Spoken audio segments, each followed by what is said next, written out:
I know it's only me. I'm sorry. Amber might be joining us later. She was feeling a little bit under the weather, but she said she'd try to swing by if she could. But in the meantime, it's just me. I know lately a lot of my channel has been, it's been homestead building and everything. The part of SHTF, Teotihuacan and everything. It hasn't really been represented that well in the series. But honest to goodness, these live streams, they're like every week it's a new SHTF event of some sort. By the way, last time we did one, there was like a whole thing about the audio, like people couldn't hear me. I checked it later, the audio was fine. I don't know. It's just weirdness. So anyway, we're back again. This is the Patreon only live stream. Obviously, if you're watching this later on and you're not watching it through Patreon, that's because I like to release it to everybody. But I do these videos that are just for Patreon people, so that people who help me to support this channel, keep me going, keep me able to do these video series. You watching right now, if you're a Patreon supporter, to thank them and give them an opportunity to ask their questions at the front of the line. There are a couple people that actually jumped on just recently to help out on Patreon, and I wanted to thank you guys. And that is Little Red Hen.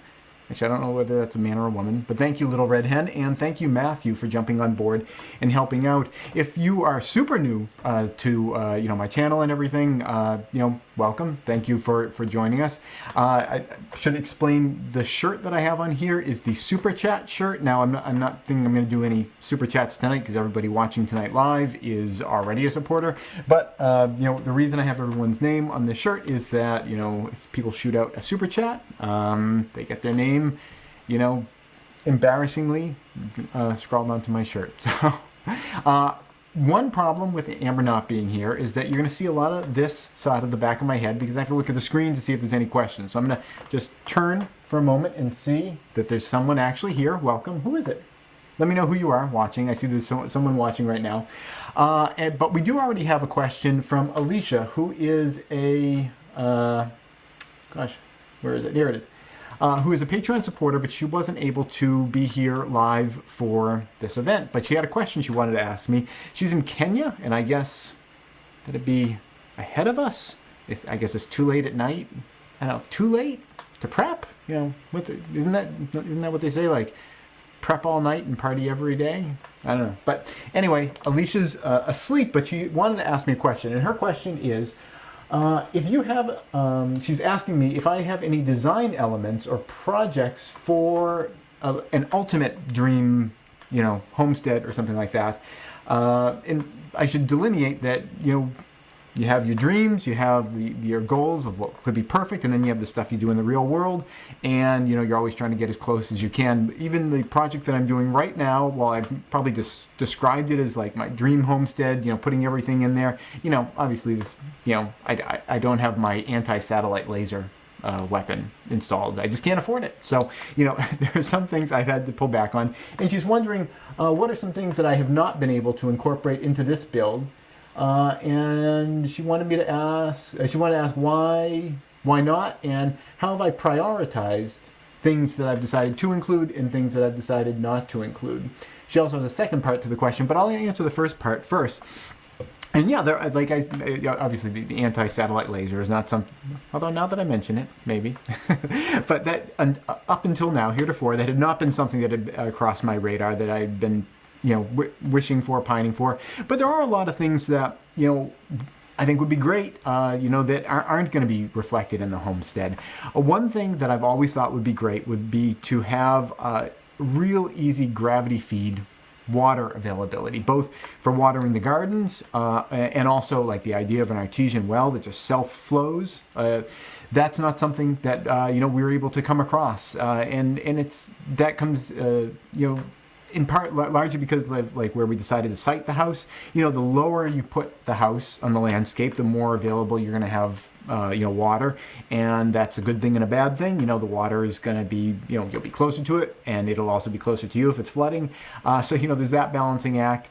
We also wanted to kind of get it up and elevated so we could get sun, which didn't allow us to put it kind of at the base of the hill where we might have had a possibility of having a self-flowing artesian well. An artesian well uses the idea of that there's pressure underwater. There's these underwater aquifers aquifers, and there are areas where the aquifer is kind of being held back by kind of a natural dam. If you have I keep sculpting with my hands, I might as well be formal about it. If you have kind of a hill here and your house is down here, rain's falling up here, it's filling up this area, and sometimes the water will just kind of flow right out and out through the side of the hill. But if there's a lot of rocks here, if there's a lot of clay here, the water can be flowing through here, and there'll be like a pressure head here, and if you can tap through that, this will flow out without you having to do any kind of pumping or anything. You don't need a pump down in the well. I've seen artesian wells like that before in the past. They're wonderful. There was this great place I used to live near where we drive by, and there were always people filling up at this great spring. And then it was actually destroyed. There was a forestry project where it was a university that went in, and they did some, forest management, and thinning the trees. I don't understand forest management. Forests did just fine before there were people for billions of years. I don't see why they need us to manage them. But, I understand when people live near them, the management part is it's more like managing the risks of us living near a forest because periodically they like to have wildfires come through and stuff, and people don't want that. So you have to kind of manage the effects of your having, impacted them in that way. But anyway, there was a forest management project, and it came in and it, cleared some trees, and coincidentally, it killed the spring. The spring had been there I'd been there for a decade, and it seemed like it was just a part of the community, and they destroyed it. You don't know what you got until it's gone. So, that would have been a great thing. There are lots of other things that I'd love to put in there. One thing, and it comes into the SHDF, Teotihuacan, and everything, is the idea of maybe having the walls be more fortified. But it's kind of like a balancing act. Do you want to have walls that can take rifle fire? River's still awake. What's up, River? Quick. Okay, but it's late. You should get to sleep, okay? All right. Rifle fire and stuff like that. But realistically, it'd be such a burden to put that stuff on now, and you'd be living in a fortress, and there's all sorts of downsides to doing that. Plus, realistically, if you're thinking about protecting your house and everything, I really think that the way to do that is working with your community and not trying to defend your house from your windowsill.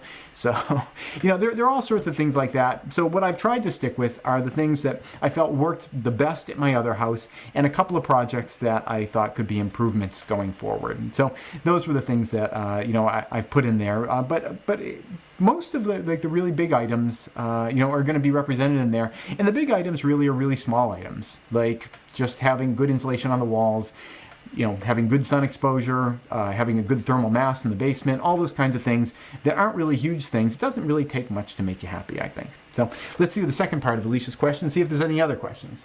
Let's first see, do we have, manifestation of imaginations here. That's Reed. You guys might remember Reed from the videos about solar energy and everything. I think we got one more of those coming up. If you haven't checked out his channel, Manifestation of Imagination, really great channel. I learned a lot from him all the time, especially in terms of electronic solar stuff, things of that nature. He's a great resource if you're interested in doing any of that stuff, and I am doing some of that stuff, so I've been using him as a resource. So welcome, Reed. Thank you for joining us. Alicia's second part of her question. And Reed's question is where I stashed Amber. Okay, I'll let you know in a second.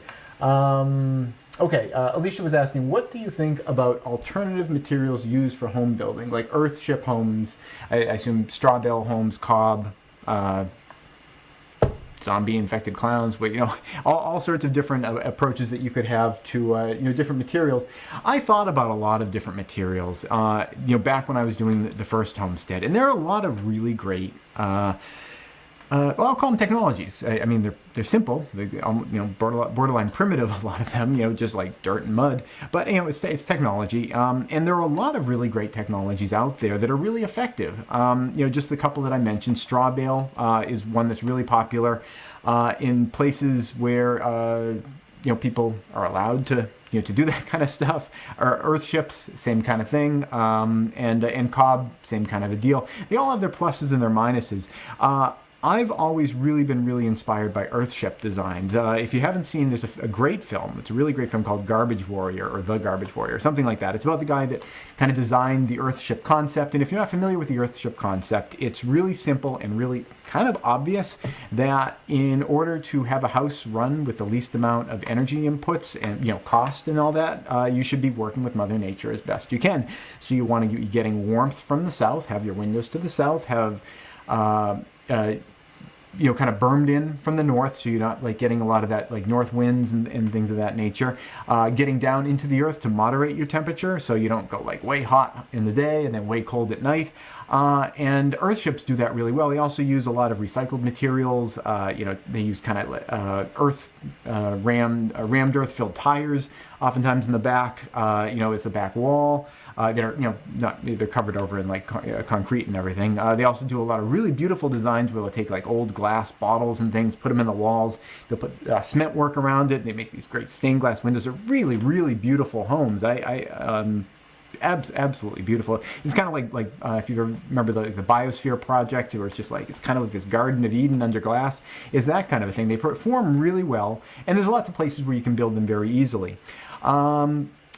I was really inspired by those designs, but in the area where I'm in, I don't see a lot of those kinds of things. And you know the way human beings are. Whenever there's something new, they're kind of like, weirded out by it. They ask a lot of questions. They get nervous around it. And I didn't want to be going into my building projects, with that kind of wall in front of me. I mean, you guys have been watching the series so far. I think we're around day 60, day 70 at this point. And it's just, there are so many stumbling blocks, so many obstacles, so many burdens going forward. I didn't want to add another one to me, or to my workload. So what I decided to do was kind of take the Earthship concept and adapt it into something that kind of looks like a normal house.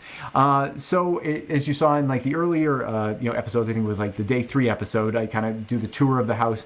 And remember when I mentioned that an Earthship, it has windows to the south, it's kind of buried in on the north side, with tires. And in my case, I don't use tires, but I did kind of the same thing. If you guys think about it, there's a big wall of windows. It's buried underground. There's going to be earth all around the backside. I don't have tires back here. It's just a concrete wall, but you've got that idea. South-facing glass, letting in the warmth. We've got like a nice insulated, big, thick mass of, it's going to be like sand fill and all sorts of like stuff just to hold heat underneath. That back wall, and I'm insulating on the outside of the wall, not the inside of the wall, so we get to take advantage of all the thermal mass of this back wall. So I'm essentially building an Earthship, but it's hidden underneath what looks like a normal house. I just put a hat on top of the house, which is just a regular Cape-style house, and it's kind of hidden under there. So I know a lot of times when you're dealing with unconventional ideas and the pushback you get from society on a lot of that, that's like the martial artists say. It's like you can like rage against that machine and just push and push and push against it, or you can just deflect and have your Earthship, but put a hat on top. So everyone's like, oh, it looks like a house. And it does. And but it performs like an Earthship. I thought about all sorts of different ideas. Straw bale construction, I think, is really interesting. The way you just have the beautiful, big, thick walls. It's a very human way of building. I think that's a beautiful approach. I had some concerns about moisture, but I don't think, none of that was insurmountable. It's just I didn't want to get into it for the same reasons about like it's weird, and I didn't want to have to push for it. Cob construction is also really gorgeous. I would like to build a cob house someday, but unpermitted, secretly off in the woods. Just try it out. Cob is essentially, it's like mud. It's kind of like building with mud, and you have to keep your walls dry and everything. But there are some really beautiful cob houses. If you've seen like the Star Wars movies, like Tatooine, it's like looks like all the buildings are made out of cob. Or like Star Wars Episode 1, where Anakin grew up with his mom. What's his mom's name? I don't remember. She was like, the woman that played his mother was one of like the few true actors in the movie. I mean, Liam Neeson's was, they're all good actors, but it's like, she just had like a really realistic performance. You know, like so many of the other actors in episode 1 were like, they're like reading lines and everything. She was just very natural, and I've never seen her again. Maybe I haven't. I didn't recognize her because she wasn't all sunbanned. But anyway, you know, all the houses on that like desert planet, that was all like, it looked like what could have been like cob construction. So a lot of great technologies out there, but it can be hard to push that stuff through. So whenever you can kind of hide it under something that looks like a regular house, I think that's kind of an easy way to go, where you kind of get both things. So let's see if anyone else has jumped in. There's another person here, but they haven't made themselves known. Let me know who you are and if you have any questions. What I wanted to do while I wait for, wait, this is maybe a question. Let's see. This is from Reed, and he says, what surprises me about how even using all those recycled materials, they still cost a lot to build. I presume you're talking about Earthships. I don't know about the cost to build them. They do take a lot of time. Home costs these days are extremely high. I understand why Gen Z and millennials are upset. Yeah, homes are crazy expensive, and one way that you can kind of try to bring that stuff down is by building yourself. The way that I'm doing the house this time, it's a little more expensive than I did it last time, largely because of all the earth moving kind of stuff. We're building deeper in the woods, and that has represented a substantial investment of capital to get like the driveway in, because it's like a 300-foot driveway to get in there. I know people have driveways that are a lot longer than that, but my last driveway was 2 car lengths long. at the last place, and we had to do a lot of digging and a lot of earth sculpting. So I put a lot of investment in that. But I've been saving up for a while, and we can do it this way this time, and there's going to be a lot of payback on that. But you don't have to do it that way. The last house that I built, I bought the land for $30,000, which it was about 15 years ago or so. But I mean, you can still find deals like that.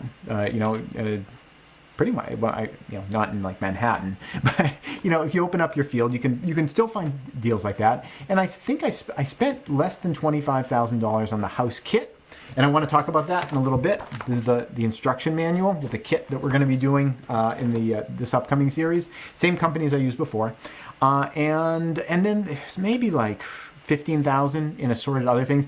I mean, at the end of the day, it was like $80,000, $90,000 for like everything, and I had like a really nice house, and that's still a lot of money, but it is possible to make houses even smaller than that. I did the shed that I built is like a tiny house, a totally legit tiny house. If you haven't seen that, it's the shed that I had back at the last homestead. It was super insulated all winter. It never dropped below freezing in there. Had plumbing all ready to go out, and there are a lot of like different options for people. And I think that they don't even really consider. I think, with the American dream, there's also kind of like the American expectation stamped on people of what that American dream has to be for them. And this obviously could be the Canadian dream or the Mexican dream or anywhere in the New World. This only applies to the New World.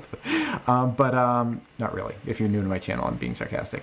But I think people have a lot of expectations on what they think their life has to look like for them to feel like they're a success in their life.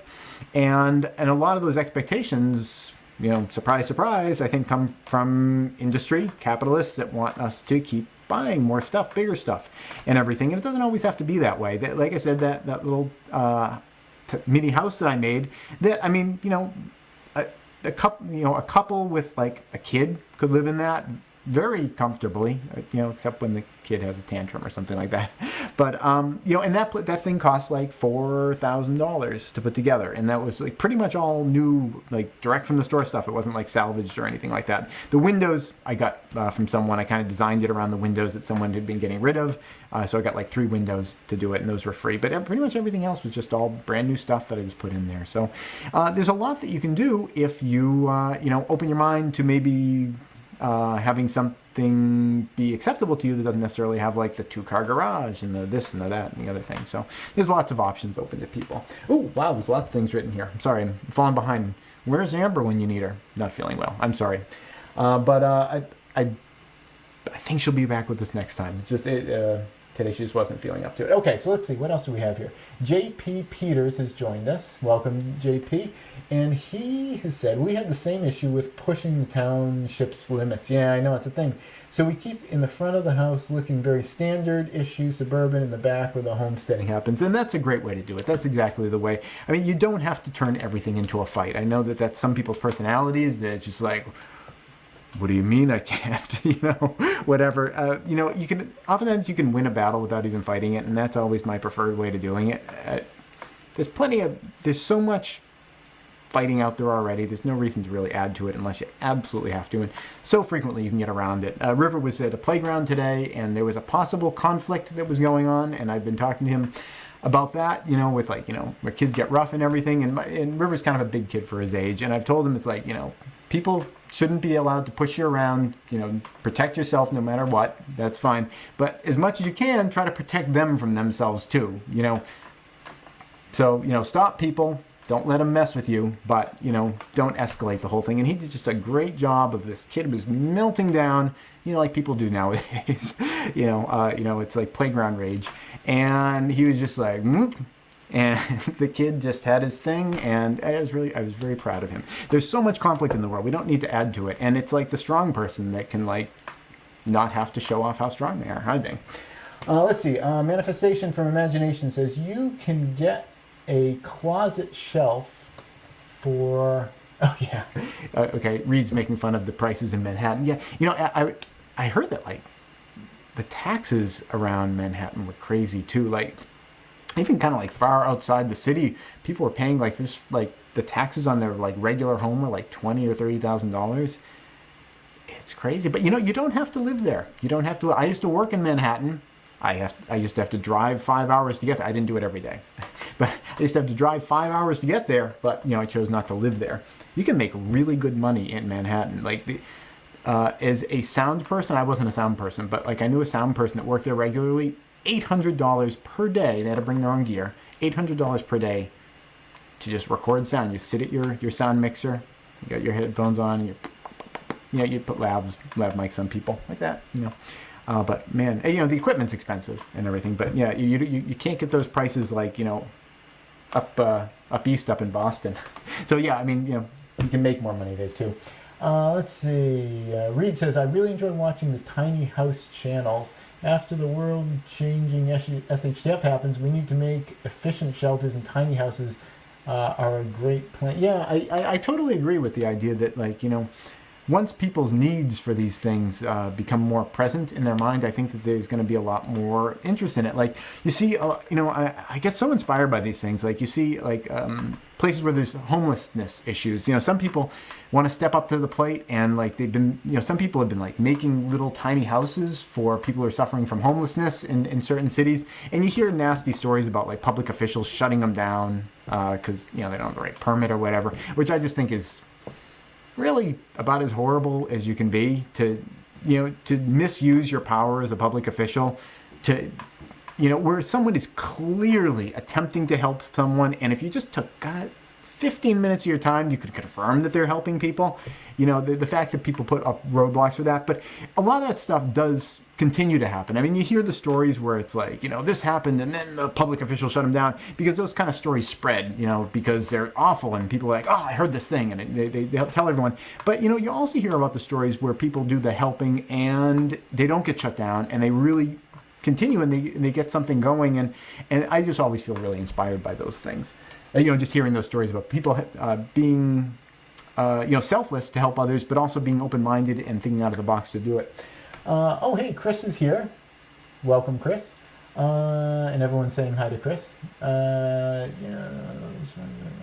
Okay, let's see. I'm scanning for questions here. And again, I apologize that Amber's not here, and you're getting all the back of my head. And then the last, I want to talk about this a little bit. Let's see, are there any questions? When you're buying a solar unit, looking to buy a solar unit, you get my message. Hey man. Okay, I think this is a communication that's between other people that aren't me. Yeah, okay, so people are just chatting in there. Okay, well, I will take this opportunity, since you guys are rudely talking behind my back, to just kind of flip through. This is the instruction manual that I just got that relates to the house that I'm building. This is not a picture of the actual house that I am building. This is just like the cover of their illustration. This is a great company that's up in New Hampshire, and they make these kit houses, and it's the same place, like I said, that I used the last time that I did it. I love the company. I love their kind of, well, they have the same kind of thing. They want to reach out and help people, empower people to build their own homes, and have a really nice living space where you don't have to spend as much money. And like I've said so many times throughout the series, it's really empowering to feel like you can make your own home. And I just want to show you guys a little bit of what's going on here. They got a little table of contents, and this is literally what I'm going to be going through. Now, I went through it before, like 15 years ago, but I forget a lot of it. This is the basic beginning shell that we're going to start with here, where in our house we have concrete on the floor, and there's all the windows to the south. Here's our bermed in back. We have the second floor. The stairs are actually roughly in the same place as they show them here. And then you have all these little posts that come up here, and then you finish up the roof work. So this is that's not like, you know, step A. That's kind of showing you where you're going to be headed towards. And this is kind of what the book is laid out like. They just kind of give you some illustrations of how the walls layer together. And this is kind of getting ahead of itself. And then they kind of start stepping back, and how really the first step is you're going to be putting these little these beams across the floor to kind of make the first floor deck, and then you're going to be covering that up. And they've got 2x6 pine and groove boards. I'm not going to go through the whole book, just to give you a little flavor of it. It's got a little cross section showing how the stairs all interconnect, jumps ahead to the roof and everything. It's one of the things I like about this company is that it's just a very human way of they jump around, they kind of show you the whole process. This illustrates how you could do your own perimeter drain. Right now, in real life, because I'm about a month ahead of the series in real life, we're just finishing up the perimeter drain now. That's going to be coming up. You guys will get to see that. But if we wanted to do it ourselves, we would have had the opportunity to do it ourselves. And, you know, they have instructions right in this book to empower people to do it all on their own. Let's see. They have some explanation on how to do this. You see these triangles right here? There's a super critical step in the process, which is making sure that the foundation that gets poured for you, it actually is, well, I'm going to say is square. I don't mean that it is a square, but that it has square angles, and that the sides are all the actual dimensions that they were supposed to be. Just because you give someone a plan and say, I want a foundation that's 24 feet by 30 feet, doesn't mean you're going to get a foundation that's 24 feet by 30 feet. You may get a foundation that's 24 feet 1 inch by 29 feet 11 inches. They're not always exact. So this reminds people to go in and actually check it. I would usually use the Pythagorean theorem. What's a squared plus b squared equals c squared? That's a super useful equation. Is that what you call it? It's been a long time since high school, but I know how to use the math. And that's a super useful formula, that's the word, for just making sure things are square, straight, level, and everything. So this reminds you to do that kind of stuff. See, any other questions here? Okay, I'm being insulted. I'm a fish out of water. Pretty much, but I'm still swimming. Haven't given up yet. Let's see. And I got like 2 minutes left. Let me know if you have any questions. Otherwise, I just want to share a little bit more about what's going on here. And I'm kind of excited because this is like the next thing. Like, I know in the series, like, I'm still like bitching and moaning because, there's still some problems and everything. But in the past 2 weeks, whew, things have started moving. So now I'm feeling like, I'm feeling a little behind the ball, and I'm excited to start swinging a hammer, which is going to happen probably within the next week and a half or so. Instructions on how to get your boards prepped. There's instructions on the beam. Any questions here? Nope. Still just making fun of me, making fun of praxis. That's appropriate. It's deserved. Let's say I kind of jump ahead here. I'm already bored. of this stuff. This talks about how to line up all your decking. One thing, this was something I kind of made a mistake when I was doing my the first homestead. When I was laying out the beams, and this is supposed to be like this, you're laying the beams across that hold up the floor.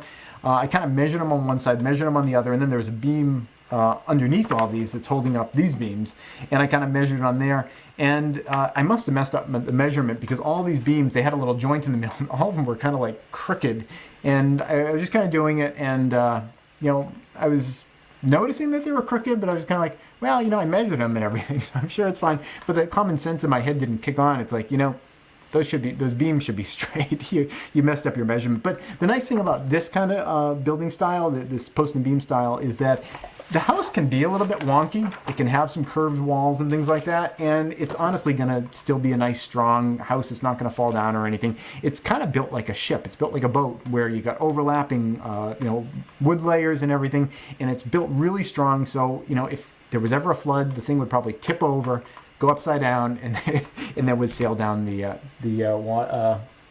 waterway, whatever. Let's see. Do we got any quick questions? I got time for one more.